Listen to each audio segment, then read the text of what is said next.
So this is my review of Blue Room Briars. They're based out of Ohio. If you go online and search Blue Room Briars, I think they have a Facebook page.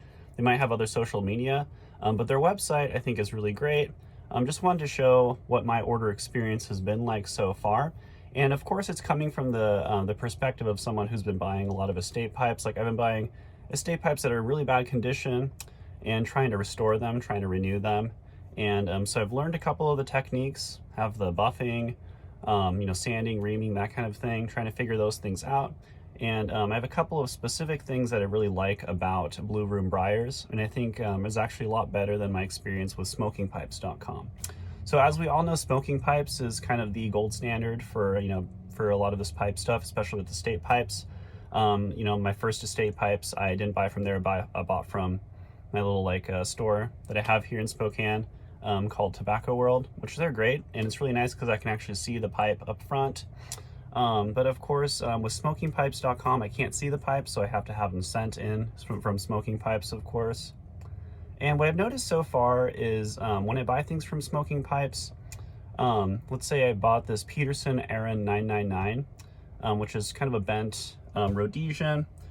Had, of course, similar rustication to this Rocky Donegal Rocky from Peterson. When I bought it from SmokingPipes.com, what I noticed is they have one picture like this, and it has a white background, nothing else. I think it's really good to have more pictures online when I'm trying to buy pipes because I can't see it in person. When I go to Tobacco World, which is my local brick and mortar, my local B&M store, I can actually look at the pipe. I can look inside of it, how has it been reamed, has it been reamed at all? I can see, is it drilled right? All that kind of information. And you don't have any of that information at SmokingPipes.com. Now, maybe that Smoking Pipes knows it's expensive to take a lot of pictures. So maybe, they think, we're gonna spend this much time on having people take pictures, do all that stuff, and it's just not worth the time. So we're just gonna sell these as one picture, one photo pipes. I can understand that, it makes sense. They wanna lower the cost. They wanna be able to sell pipes at the lowest price as possible. So that might be why. I've noticed with Smoking Pipes, if you look at all their pipes that are under $100, the sub $100 pipes, those ones always have one image. When you start going into like $140 pipes, etc., then they start using more than one image usually. Or if it's a pipe that has, let's say, straight grain on both sides, something like that. But with Blue Room Briars, it's very different. They take all the different pictures. So with this Savenary, I think it's a Savenary Soiree FM88. They didn't have just this picture. They had this angle. I think you can also see inside the bowl. So they give you a lot of different angles. I think they even have one where there's a measurement. I forget. But I think it's pretty important to be able to see, like in my head, it's very hard to look at the measurements, especially when you're new to pipes. Just look at the measurements that they have listed and imagine in your head what the pipe looks like. So it's always nice to have some kind of ruler or something down here. This is made by Pimpernel. I think it's French. Don't know exactly. Or Italian. Need to research that a little better. But I did want a church warden that's really tiny. And they had a picture from the top. And the thing about having a picture from the top, which is really important for me, is I'm very into getting a certain kind of mouthpiece or certain stem. And the thing that sucks about Smoking Pipes is they show you a side angle. So they don't show you how wide this bite zone, the actual bite zone of the stem is. You can't see any of that information. So what I usually have to do is if I buy something on Smoking Pipes, if it's a Peterson RN999, then I know what that looks, I know that other people have the same RN999 out there. So I go and search online and I try to find an image above like this. But oftentimes I can't find an image like this at all, and it sucks. So then I really don't know what to do to look that stuff up. So I might send Smoking Pipes an email and say, hey, do you know how wide this bite zone is? And they've responded to me before, but none of that information is there. So that's what I like about Blue Room Briars, is they have all the photos, so that way you have a better idea of what the bite zone width is, which is very important to me for comfort. I mean, I sell pipes oftentimes because they have too wide of a bite zone, or maybe the bite zone is rounded rather than flat. Like this Bulldog is slightly rounded, if you can see the bite zone. But you can't really see that stuff, and stuff's never really written down online, so I can never tell. So it's kind of obviously an unfortunate part of estate pipe buying, or just pipe buying in general, so you can't usually put it in your mouth and clench it until beforehand. So another thing that I like about Blue Room Briars is that they seem to take a lot of time on the actual restoration work. Now, when I bought that Peterson 999, it was very unsmoked basically, but inside of it, there's obviously a lot of carbon cake buildup, and I can tell that they didn't ream it and sand it all the way down to the briar and then coat it or anything like that. They just sell it as is. Kind of makes sense, you know, if you're running a big business, a large business, you don't want to spend too much time on people, you know, paying people to like fiddle with them and like ream out these pipes and stuff. So I can understand there's a market. I'm not complaining with smoking pipes. I just think that with Blue Room Briars, you're basically getting a product where this person has worked a really long time and really hard to make this pipe look perfect. If you look inside of this bowl, it's really hard to see from here. I don't really have a light to shine, but it is completely reamed down 100%. And you can even see sanding lines that are horizontal. So one nice thing, you know, something that I hear people talk about a lot is when they ream pipes and sand them out, they want to sand them so they're kind of rough on the inside. You don't want to polish the inside of a bowl usually, because that way, if there is any burning of the briar that happens, you know, let's say you're burning too hot, the tobacco too hot or anything, you want the briar itself to burn very slightly, so then it builds a carbon layer on top. So if you have a very smooth, polished finish inside the briar, inside the chamber, I think it doesn't allow it to kind of carbonize very much if it burns down into there. So they've taken the time to do that for this Savinelli Soiree.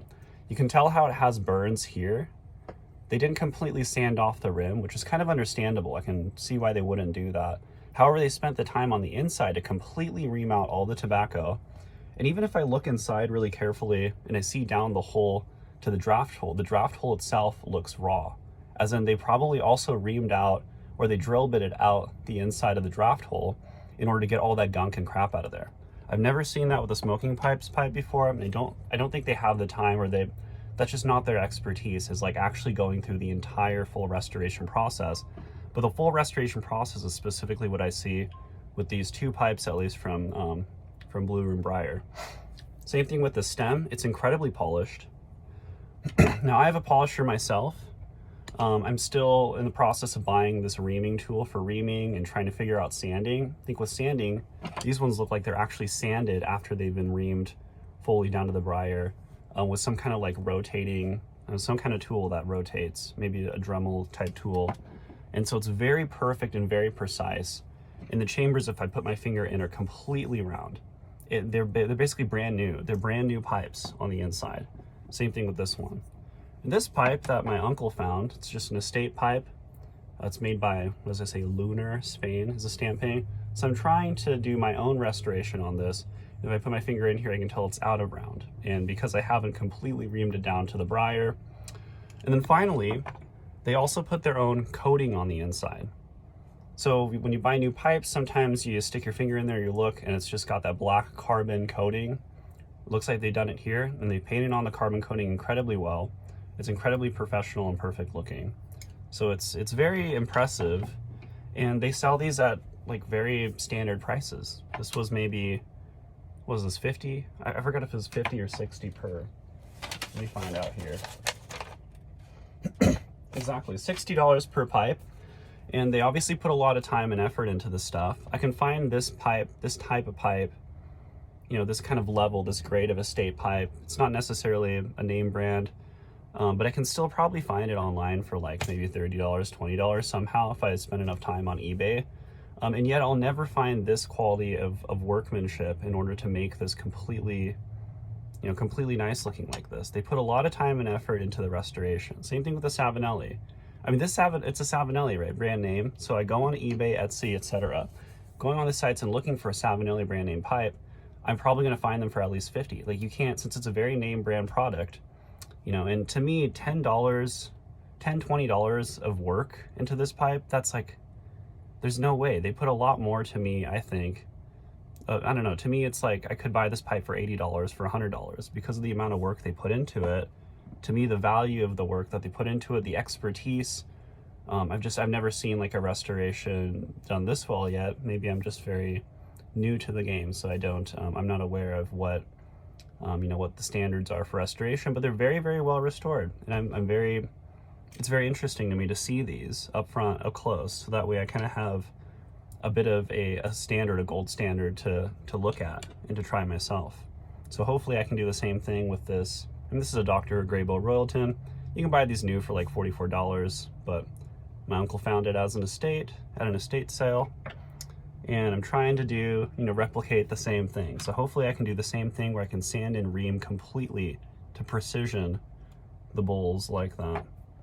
And unfortunately, I don't think I'm gonna be able to sell this for anything close to its original value. So maybe it might be like a $20 pipe at most, but who knows? Yeah, obviously, of course. Oh, here's another aspect, totally forgot. The packaging is very good. So I'm gonna blur out my shipping details here, but here's a note here where it looks like Scott and Jesse from Blue Room Briars just said, hey, congratulations on this, whatever. I mean, they kind of write things in here, they make it personalized. This is an actual handwritten note. And on the front here, said that we strongly recommend allowing your pipes to accumulate or acclimate to room conditions 15-20 minutes before assembly. So, they're willing to give you some information. They're willing to kind of teach you on these types of things. And I really consider that, acclimating to the temperature before I put them together.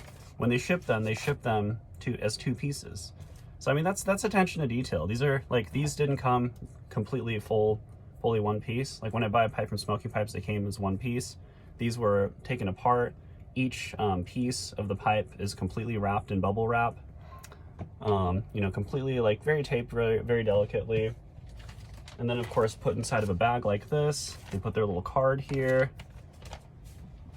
And I didn't order it, but still they gave me these church warden pipe cleaners for this church warden pipe. Just they threw it in because they're great.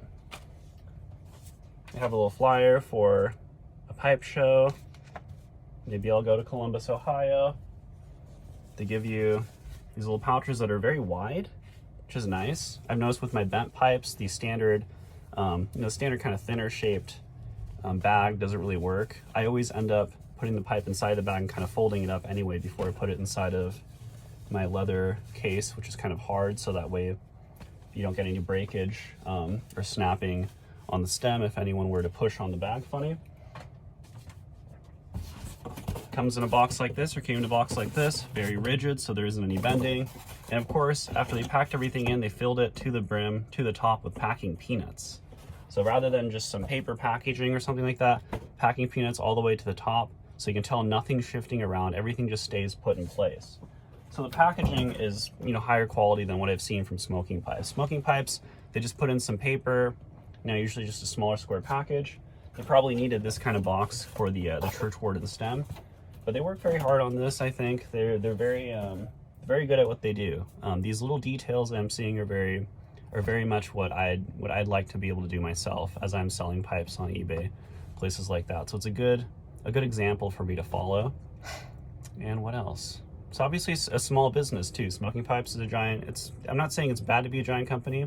You kind of need a big company like that has a very set standard, I think, for for people to follow, etc. They do a really good job, but I think this is probably a better place. I'd rather go here in the future than to Smoking Pipes for estates. And finally, one last little story. I've bought that Peterson Aaron 999. I've also bought a T. Christiana Metamorphosi pipe from Smoking Pipes. This T. Christiana was brand new, unsmoked, but it was sold as an estate. They have a lot more T. Christiana pipes on there. And of course it was brand new, so they didn't have to do anything to, they obviously didn't put any restoration work on it. This pipe was great. That was a good story from Smoking Pipes. But finally, I bought a freehand pipe that's a Yosh or Joe's, Johs pipe. That Yo's pipe, it was like a freehand. It was just he just makes tons of different shapes, pipes out there. And I wanted one of his pipes, went on SmokingPipes.com, bought it. It was a 1-image pipe, so it just has one picture like this on their site. So I think it might have had another side picture, but it was like a $65 pipe. And $65, right? That's kind of the price point that I'd pay for a Blue Room Briars pipe, but it had only one image, so very little information to go off of. And I got it. And of course, the stem of the pipe, if I were to take off the stem, because I was kind of looking at it really carefully. I've had this kind of thing before where I found a weird drilling or something and I forgot to send it back to Smoking Pipes. So I want to be able to send things back to Smoking Pipes. It's kind of the good thing about how they have a return policy. I think Blue Room Briar also has their own, you know, very lax return policy. If you don't like something about the pipe, just send it back. It's a nice thing. But inside of the stem, or sorry, inside of the, if you look at the mortise of this Yost pipe, it's very out of round. So it's incredibly out of round, so much so you can see it. It's, instead of it being a complete circle, it's kind of like an oval. And I'm looking inside of it, and the drilling, you know, isn't always the best. A lot of these freehand pipes, drilling isn't all that good. Like this, this is an Eric Nording Seagull, very funny looking pipe. But if you were to look inside of here, inside the mortise, drilling's a little funny, but at least the mortise itself is round. So it's in the round. As I'm spinning this around to tighten the stem in place, it just stays tight all the way as you're spinning it. This Yost pipe, as I'm spinning it around, it kind of gets tight in some places and not tight in other places. And unlike this pipe where the tenon fits inside of a very clearly like separate stummel, it was a kind of pipe that, more like this pipe, it's completely flush like this. So as I'm spinning it, it's getting tighter and looser, tighter and looser. So it's very, very out of round. And of course I couldn't see that component, and I think it's interesting that they wouldn't mention that. It would be kind of nice, I'd say probably nice if you would mention somewhere and say, hey, it's a little bit out of round. You know, the mortise is a little bit out of round before you sell it. That kind of detail I see with Blue Room Briar. I see a lot more detail on, like, they kind of explain the story of certain pipes. There's one pipe made by the manufacturer, I think it's called Masta, M-A-S-T-A, and it has what appears to be a silver band that's placed afterward. And on Blue Room, what they give you is information saying, hey, we don't know for certain if this thing is cracked, but we think it's cracked because the way this band is placed on here. We think that this band was put on here to fix the crack, or maybe it's just, you know, maybe we don't know. That's what they basically put down in it. So they try to give you enough information that you really kind of know the full story of this pipe. They give you a lot more info. So to me, I'm wondering, you know, at that competitive of a price, $60 for this Savinelli, $65 for that Yost from SmokingPipes. You know, it seems like it's a better deal. I'd prefer to go to Blue Room from here on out if I want to buy estates, or at least have a good estate to look at to be able to see, you know, what kind of specific things I can do to sell estate types better, to have a better understanding, better knowledge, better detail. So that's all. Thanks, you guys. Bye.